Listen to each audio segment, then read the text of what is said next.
Time is inevitable. Time's going to keep moving, right? I have a tattoo that says everything in time. Are you going to sit there and waste it, like the money, or are you going to spend out all 86,400 seconds of the day to make a purpose?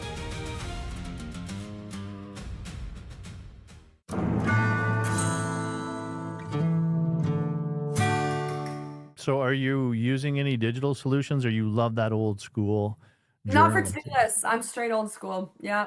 Huh. So where did you learn how to manage that, or is that something that intuitively you just came up with a system per se? I feel like growing up and with however many sports I played and all the commitments that I wanted to do and everything that I just wanted to do, I needed a system because I can't do everything with the capacity of time. Um, Again, time's relative to what you want to do with it, and everyone gets angry at time, but they don't work with time.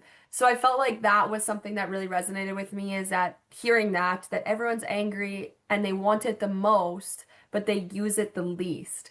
So I feel like hearing that really shifted my perspective on the whole idea of time and how I can use it more suited to my daily life. So I feel like it's been something I've always done. I always like to have kind of a plan, right, with my time. And if you do know me, I'm a last minute person when it comes down to assignments or deadlines, but that's just how I roll, right? I'm still getting it done. I know I have time blocked off for it. I just like the pressure sometimes of having a time crunch. So that's kind of just how it's always been for me. That's so cool that you know that and you've made peace with that. And I like that you have a different perspective of time because I think it's productive in itself. And this morning I saw a post from Gary Vee who said he listed all these different ages. And even if you're 28, you have time. But he said also if you're 80, you have time. And I think that aligned with what we're talking about here today, you Mhm. feel you want to think, you've programmed yourself to think, I always have time. Time is inevitable. Time's going to keep moving, right? Like life, death, and time are inevitable, right? So you're not going to lose time. You're not going to make time go faster. It might feel like it. You might get that placebo effect, but I feel like at the same time, you got to remember that if you had, so let's put it into monetary value. So you have 86,400 seconds in a day.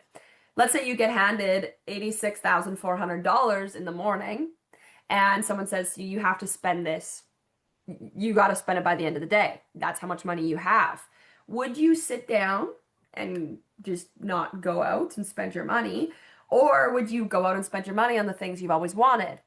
Okay, likely that. So then take it into the seconds perspective of 86,400 seconds a day. You have that much time per day. Are you going to sit there and waste it like the money? Or are you going to spend about all 86,400 seconds of the day to make a purpose? Question. That's a question for the audience. What do you guys think? What would you do? Or I kind of like threw that in there.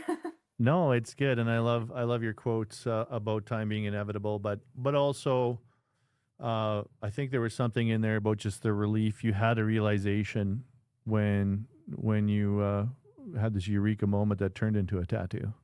Yeah, oh yeah, I have a tattoo that says everything in time because for me, everything happens in time. Like you get better in time, it'll heal in time. You get a little injury, it's gonna get better in time. You're grieving over time, it'll get better.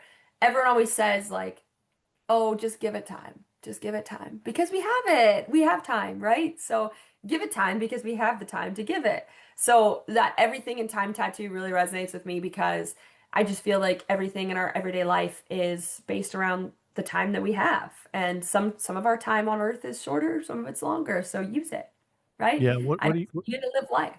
what do you see in the modern world about, and maybe a lot of it's marketing because they want you to buy stuff because you're short on time, right? So we're being sold stuff with more sophisticated tools than ever. What do you think are some of the myths that are being perpetuated in modern society about time? Well, back to your first point there, like I feel like there are a lot of things that can increase your efficiency with time. Like Dan and I discussed on our pod that AI can be a great tool if you want to use efficiencies or if you want to cut down on some time. But modern myths about time, Like I feel like everyone nowadays, again, I'm young, so I can't really speak to too much of this because I came up in this generation that's so ridden in technology. Mm. And still as a 25-year-old, it's so prevalent in our lives. This technology is taking over. So the modern myths about tech about time, I just feel like a lot of people are just, I don't have any more time, or like, I don't have time, I don't have time. I don't really know if I'm aware of any modern myths of time, Dan. That I don't really scroll social media all that much, so Oh, I you don't. don't? No, Nice. I don't. Honestly, I don't have time to scroll social media, and that's some Good of the for you. things that I take out of my life is scrolling social media because I have time for other things.